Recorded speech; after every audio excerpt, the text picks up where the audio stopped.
Dear student, this topic is sensitivity of galvanometer. Right, sensitivity can be of two types. That is, one is current sensitivity,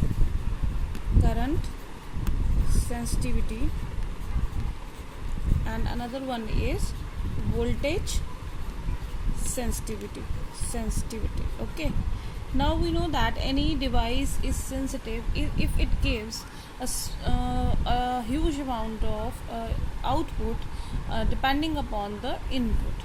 Now in case of galvanometer, we know that the output is deflection and input is either current or voltage. So depending upon that, we are having current sensitivity and voltage sensitivity.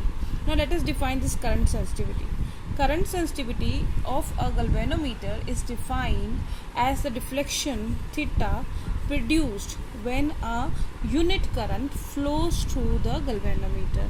Let that current is I. So current sensitivity is represented by Is, which is equal to theta by I. Okay, which is equal to theta by I.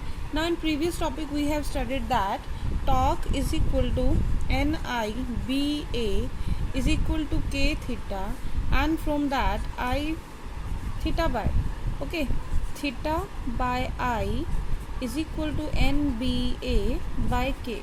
So putting this value equal to NBA by K, right? And accordingly the unit for the current sensitivity will be, theta is measured in radian and I is measured in ampere. So unit will be radian per ampere. Similarly, we can define the voltage sensitivity is defined of a galvanometer is equal to the deflection theta produced when a unit volt is applied. Okay, when a unit voltage is applied across the terminals of the galvanometer. So in that case, we will write Vs is representing the voltage sensitivity, that is equal to theta by V. Right, now we know that V is equal to IR, so theta upon IR. Also we come to know from here that theta by I is equal to NBAK. So Vs is equal to NBA upon K into R. And we can also put NBA upon K is equal to Is. So we put here Is by R. So Vs is equal to Is by R. Sometime a very important question is being asked that since we can see here that Vs is directly proportional to Is and inversely proportional to R. So is it necessary that if we increase the current sensitivity, so voltage sensitivity will also increase? Now let us have a look over this point.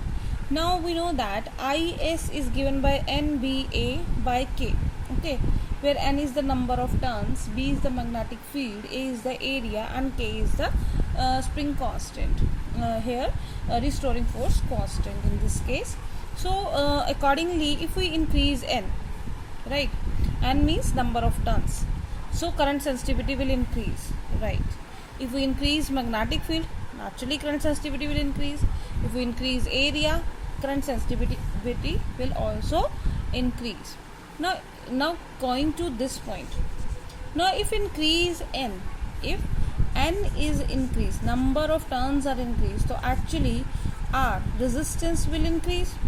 So if resistance will increase, so accordingly Vs should decrease. So it means in that case it is not necessary that on increasing Is we can increase Vs also. Moreover, if we increase area, right, if we increase area, in that case what will happen? The size of the galvanometer will be bulky and it will be difficult to handle. So there are these two facts specifically which may define that it is not necessary. It may be happen that on increasing Is, naturally Vs will increasing, but there are certain cases when we increase the current sensitivity, the voltage sensitivity may not increase, right? Now we will discuss about the conditions of a sensitive galvanometer in our next video.